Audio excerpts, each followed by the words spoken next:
सदगुरुदेव भगवान की जय, श्री मौनी बाबा जी भगवान की जय। महाराज भगवान का भी खेल निराला है। वो अपने भक्तों के साथ ऐसा खिलवाड़ करते हैं कि पूछिए मत। एक बार माधव दास बाबा समाधि लगाए हुए थे और ऐसा लीन हो गए कि उनको समय नहीं मिला कि वो भिक्षा मांगे। इधर जब ठाकुर जी ने देखा कि माधव दास बाबा आज खाएंगे क्या, वो तो समाधि में चले गए, तो जो भोग पंडा लोग लगाए थे वही ले आके थाली माधव दास बाबा के आते हैं और कहते हैं बाबा जय जय। माधव दास बाबा कहते जय जय। तो बाबा ये भोजन है, महाराज जी ने भिजवाया, उन्होंने इशारा किया यहीं रख दो, थाली होकर भोजन कर लेंगे। और ये थाली रख के चले गए। माधव दास बाबा उठे, भोजन किए, मांझ के थाली अपने कुटी के बाहर रख दिए। अब जब सवेरे भोग लगाने की बारी आती है महाराज, तो अब ये होता है कि भगवान का, ठाकुर जी का थाली गायब हो गया, वो कहाँ है। बड़ा खोजा जाता है तो वो थाली जो है माधव दास बाबा के यहाँ पाई जाती है। तो लोगों ने बताया कि माधव दास बाबा के कुटी के बाहर थाली है, लोग देखे। अब आए तो माधव दास बाबा को कूटे, तो भाई आपने थाली चुरा लिया भगवान का। माधव दास बाबा बेचारे क्या करते, ये तो भगवान की लीला है। भगवान ने भोजन भी करवाया, भगवान ने कुटवा भी दिया। कुछ दिन बाद माधव दास बाबा को ठंडा लग रहा था और ठाकुर जी उठे, अपना रजाई उठा के माधव दास बाबा को उड़ा देते। देखिए कितना खिलवाड़ करते हैं भगवान अपने भक्तों से। अब वो वहाँ पंडा महाराज खोज रहे हैं कि ठाकुर जी की रजाई क्या हुई, तो पता चलता है को तो माधव दास बाबा ने। तो वहाँ संत जी जाते हैं और कहते हैं कि इसका रहस्य क्या है। तब माधव दास बाबा बताते हैं कि हमको क्या पता कैसे आ रहा है मेरे पास, मैंने किसी को देखा उखा नहीं है, कौन मेरे पास आके ये उड़ा जा रहा है। लोग समझ गए कि ये तो ठाकुर जी की लीला है। आइए कहानी में प्रवेश किया जाता है। कहते हैं कि अगर व्यक्ति जो ठान ले और प्रयास करे तो निश्चित रूप से सफलता मिल जाती है। एक राज्य में राजा राज्य करते थे, उनके अधीन एक ब्राह्मण कर्मचारी थे। ब्राह्मण कर्मचारी से राजा कोई काम नहीं लेते थे और उनको महीने महीना तनख्वाह देते थे। काफ़ी दिन से वो तनख्वाह पंडित जी लेते रहे हैं और कोई काम नहीं करते थे। अब जो है पंडित जी पंडिताइन से विचार किए कि हम तो फोकट में राजा का धन ले रहे हैं, हम कोई काम हम तो करते नहीं हैं, इस तरह से तो बड़ी भारी कर्ज हमारे ऊपर हो रहा है। पंडिताइन ने कहा कि हाँ ये तो आपने बहुत ठीक कहा है। तो उन्होंने पंडिताइन से सलाह मशवरा किया कि सवेरे हम राजा के पास जाएंगे और उनसे कहेंगे कि राजा साहब इस तनख्वाह के बदले कोई काम करा दीजिए हमसे, अन्यथा ये बोझ हम ढो नहीं पाएंगे। पत्नी ने कहा कि नहीं स्वामी आप बहुत बढ़िया कह रहे हैं, ऐसा ही होना चाहिए, सवेरे जाइए। सवेरे गए, राजा के दरबार में जब पहुंचते हैं तो राजा बड़े प्रतापी, बड़े धार्मिक हैं, ब्राह्मणों के बड़े सम्मान करने वाले राजा हैं। उन्होंने कहा कि भाई आपका अभिवादन है, ब्राह्मण देवता किस लिए यहाँ आए हैं। तो उन्होंने बताया अपनी स्थिति को, महाराज इस तरह से तो हम आपका तनख्वाह नहीं खा सकते, काफ़ी दिन से खा खा के हम उठा गए, लेकिन ये कर्ज हमारे ऊपर बढ़ता जा रहा है, मैं चुकाऊंगा कैसे, आप जो है इसके लिए कोई श्रम ले लीजिए हमसे। राजा ने कहा कि पंडित जी मैं किसी ब्राह्मण से श्रम नहीं कराता, मैं तो ब्राह्मणों को दान देता हूँ। अब जो है पंडित जी अड़िया अगर कि नहीं महाराज इससे तो नहीं होगा, साहब कुछ तो कराइए मुझसे। राजा बड़ा सोच विचार में पड़े कि इस ब्राह्मण से मैं क्या करा सकता हूँ जिससे कि मुझे पाप भी न लगे और ब्राह्मण जो कह रहे हैं उनका भी बात हो जाए। तो उन्होंने कहा अच्छा ठीक है, हमारी बात यह है कि आप चले जाइए गंगा स्नान करने, मेरा मैं आदेश देता हूँ, जाइए और वहाँ से एक कलश मुझे भी पानी लेते आइएगा। ब्राह्मण ने कहा बहुत अच्छी बात है। आके पंडिताइन से सलाह लिए तो पंडिताइन ने कहा रहेंगे ठीक तो है, लेकिन एक समस्या है कि हम बिना आपके दर्शन किए कभी भोजन ग्रहण नहीं किए हैं, आप चले जाएंगे तो हम कैसे दर्शन करेंगे। और इतना दिन भूखे रहना भी मुश्किल है, कितने दिन में आप जाएंगे, कब तक लौटेंगे। तो पंडित जी ने कहा ब्राह्मणी से तुम चिंता मत करो, मैं अपना एक पुतला बना के यहाँ खड़ा कर दे रहा हूँ और इसी का भोग वोग लगा के दर्शन वर्शन करके और तुम भोजन करते रहना। पंडिताई ने कहा बहुत अच्छी बात। सवेरे उठते हैं और पंडित जी महाराज एक पुतला अपना बनवाते हैं, ले आके लगा देते हैं पंडिताई के यहाँ, कहते हैं ठीक है इसी को देख के सब्र करो तब तक मैं आता हूँ। गए राजा साहब के पास कि राजा साहब आज्ञा दीजिए, हम चल रहे हैं, हमारा एक गुजारिश है कि मेरे परिवार को देखिएगा, मेरी पत्नी अकेली है, उसका रक्षा करिए। राजा तो बड़े प्रतापी थे ही, उन्होंने कहा कि नहीं जाइए आप निश्चिंत रहिए, खरोंच तक नहीं आएगी आपकी पत्नी को, आप जाएं। वो निकल गए। दैव संजोग से जब गड़बड़ी होने वाली होती है तो हो ही जाती है। आग लग गया जहाँ राजा निवास करते थे उसको कुछ दूर पर पंडित जी का मकान था। पंडित जी के मकान के आगे थोड़ा आग लग गई। वो आग बढ़ते बढ़ते पंडिताइन के घर में आ गई। पंडिताइन का जब घर जलने लगा तो अपने स्वामी के पुतला से कह रहे हैं कि पंडित जी आग घर में लग गई है, आप निकलिए यहाँ से, चलिए चला जाए। अब वो पुतला कहाँ जाएगा भैया। फिर पंडिताइन आई और कही कि स्वामी आप निकलिए, यहाँ आग लग गई है। और पंडित जी तो निकले नहीं, उनका पुतला है और उसमें जो है पत्नी जाके अपने पति को देखती है कि बर रहा है तो जाकर पकड़ लेती है और वो भी जल जाती है। कुछ दिन बाद इधर होता क्या है कि पंडित जी स्नान करके कलश का जल लेके आते हैं। उनको रास्ते में ही लोगों ने बता दिया था कि ऐसी ऐसी घटना आपके यहाँ घट गई। पंडित जी बड़े दुखी हैं महाराज।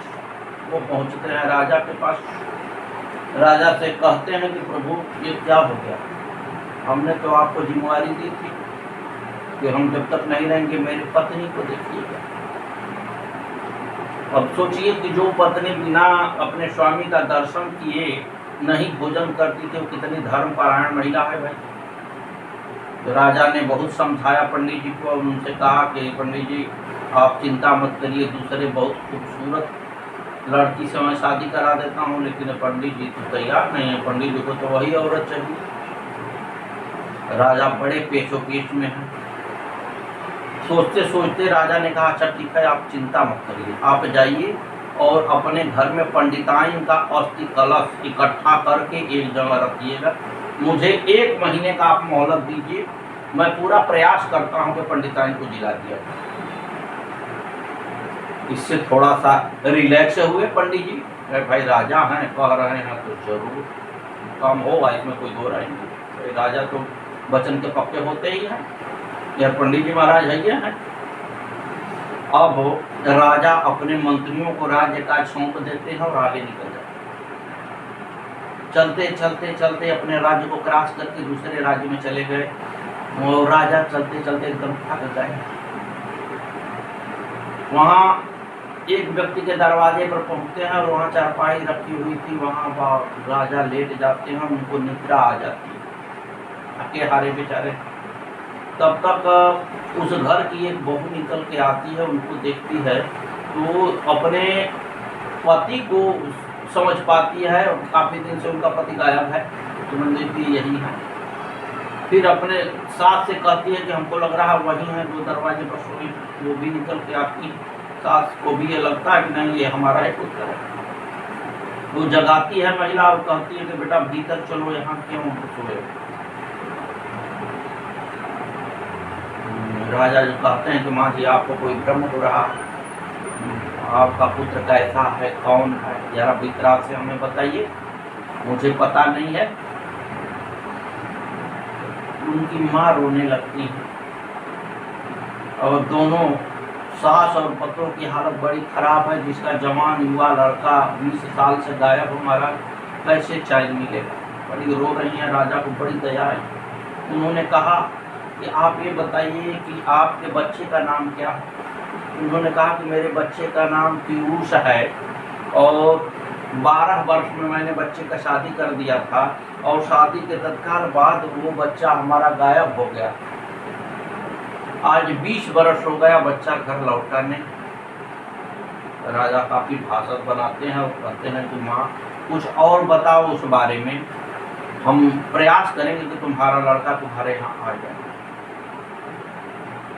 माता जी फोटो वोटो रखी थी, पहले कैमरा वैमरा तो साफ था नहीं कि जिसमें फोटो खींच के रखा है मोबाइल में दिखा दो। किसी तरह पुराना जमाना था, फोटो था वही दिखाई और कही यही मेरा बच्चा है।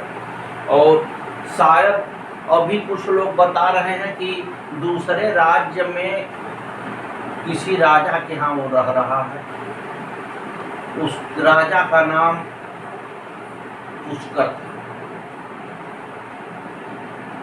ये राजा जो है खोजना शुरू करते हैं तो अपने बूढ़ी माँ को कहे ठीक है माता घबराओ नहीं, हम पूरा प्रयास करेंगे कि तुम्हारा लड़का जो है आ जाए वापस। अब पुष्कर के राजधानी में ये पहुंचते हैं, खोजते खोजते खोजते वहां पहुंच जाते हैं। वहां पहुंचने के बाद गेटमैन से कहते हैं कि पीयूष नाम का कोई लड़का यहाँ काम करता है, उससे बोलिए कि उसके गांव से एक व्यक्ति आए। पहरेदार जाके पीयूष को बोलता है कि तुम्हारे यहाँ से कोई गांव से व्यक्ति आया है, मिलना चाहता है। अब अपने गांव का सुनने से वो ले जाते हैं अपने कमरे पर ले जाते हैं तो राजा बड़े समझाते हैं कि हम तुम्हारे गांव से हैं, इतना दिन हो गया तुम गांव से गायब हो, तुम्हारी औरत और माँ मरने के कगार पर आ गई। अब ये कहते हैं कि मित्र मैं क्या करूं, तो राजा यहाँ के छोड़ने को तैयार नहीं, जान तो जान कैसे।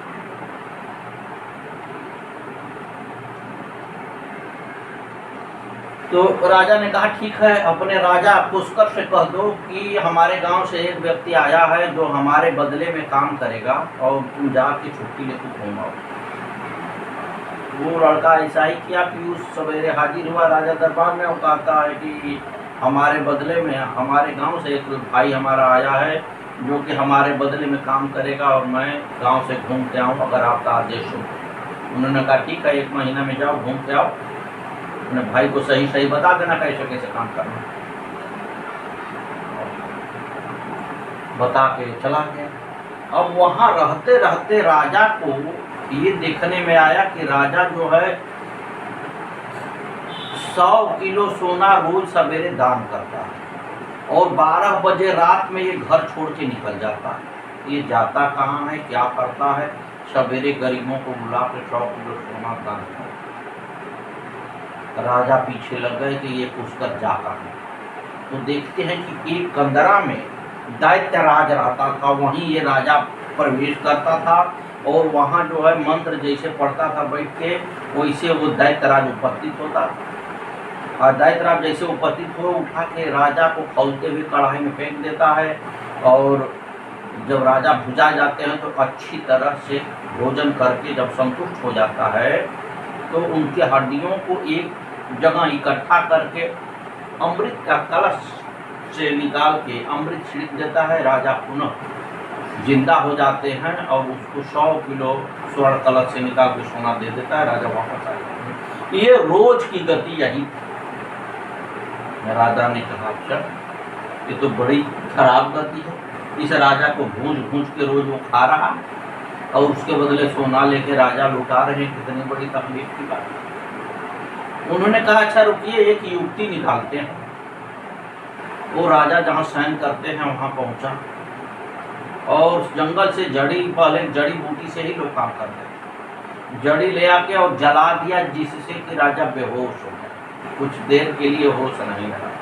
और राजा के बदले में कंदरा में पहुँचा और जैसे उसने आह्वान किया दैत्यराज प्रकट हो गए। वो तो बड़े भूख से बेचैन थे और उठा के कढ़ाई में फेंक दिए।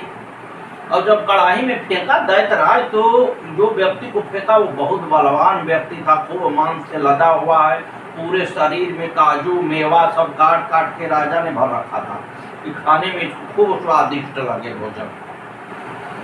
और भूंज दिया, भूंज के खा रहा है तो एकदम मस्त हो गया। क्या यार अभी तक तो ऐसे व्यक्ति का मांस नहीं कुछ मिला। बहरहाल खा गया। खाने के बाद हड्डी इकट्ठा किया और अमृत छिड़क दिया, पीर जो है तो राजा जीवित हो गया। उसने डकार मारा और बड़ा प्रसन्नता से अट्टहास किया, कहा मैं बड़ा खुश हूँ तुम्हारे ऊपर, तुम वरदान मांगो। राजा ने कहा रहने दीजिए, रहने दीजिए, आप अपना काम करिए। कहे नहीं, मैं दैत्यराज हूँ, जो कहता हूँ करता हूँ, वरदान मांगो। राजा ने कहा 3 वरदान मांगेंगे। कहा ठीक है, हम देंगे। कहा पहला वरदान, आप हमको अमरत्व वाला घड़ा दे दीजिए। दैत्यराज ने कहा ठीक। दूसरा वरदान, आप वो स्वर्ण कलश दे दीजिए। दे दिया। अब राजा ने सोचा किसी राजा पुष्कर आएगा, अब ऐसा स्वर्ण कलश और हमने अमरत्व का ले लिया था कलश, तो अब राजा जीवित होगा नहीं, अमृत रहेगा तब तो जीवित होगा, अब तो है नहीं, तो वो मर जाएगा। इसलिए उसने तीसरा वरदान ये मांगा कि ये जगह छोड़ के आप कहीं और चले जाओ। दैत्य ने कहा यो मत लो, मैं जा रहा, चला गया। राजा जब निद्रा भंग होती है पुष्कर की, तो दौड़ की गुफा में आते हैं, तो यहाँ देखते हैं कि न कड़ाही है न दैत्यराज है, सारा खेल बिगड़ गया। अब ये उदास होके वापस आते हैं कि सवेरे मैं कहाँ से स्वर्ण दान करूँगा, मेरे पास तो कुछ नहीं है, मैं तो डूब गया, बर्बाद हो गया। महाराज जब ये स्थिति देखते हैं राजा, तो कहते हैं कि क्या बात है, आप बहुत राजा साहब उदास हैं, क्या मदद आपका कर सकते हैं। तो उन्होंने सारी आप बीती उनकी गोपनीय है जो किसी से नहीं बताए थे, उसको बता देते हैं।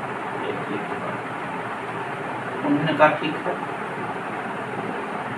जिस युक्ति से उन्होंने लिया था वो सारा वृत्तांत ये राजा बता दिए और उनको स्वर्ण कलश दे दिए, किलो और रोज प्रजा में बांटते रहे। इस नेक कार्य के लिए राजा बड़ा प्रसन्न हुआ पुष्कर, बहुत ही खुशी का इजहार किया कि आप बड़े ही नेक दिल इंसान हैं। वो नहीं जानता था कि ये राजा वजह कहीं थे, बहुत नेक दिल इंसान है। बड़े जय जयकार किया। फिर वो आ जाता है जो छुट्टी पर गया था, अब ये निकल लिए वहां से। कलश जो है अमृत वाला लिए के निकले और लगभग 1 महीना होने वाला है, तब तक राजा पहुंच जाते हैं। पंडित जी को बुलाते हैं और पंडित जी से कहते हैं कि पंडित जी वो अस्थि कलश जो अपने औरत की आपने इकट्ठा किया है लेके आइए।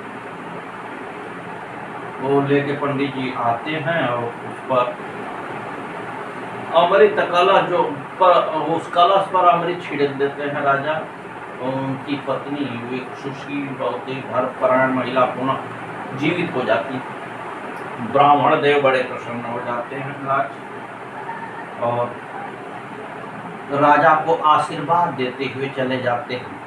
जो पहले धमकी दे रहे थे कि अगर आप हमारे पत्नी को जिंदा नहीं करोगे तो मैं श्राप दे दूंगा और यहीं पसरी लगा के तुम्हारे घर मर जाऊंगा, वो बड़े आशीर्वाद देते हुए अपने चले जाते हैं। श्रीमान कहने का तात्पर्य ये है कि अगर ईमानदारी से कोई कार्य किया जाए तो सफलता अवश्य मिलती है। इसलिए हम सभी को ईमानदारी से कार्य करना चाहिए। ईमानदारी रखेंगे तो निश्चित रूप से सफलता मिलेगी। अगर ईमानदारी नहीं है तो सफलता किस बात की। जय जय श्री सीताराम। सद्गुरुवे नमः, सद्गुरुवे नमः, सद्गुरुवे नमः। श्री मौनी बाबा भगवान की जय।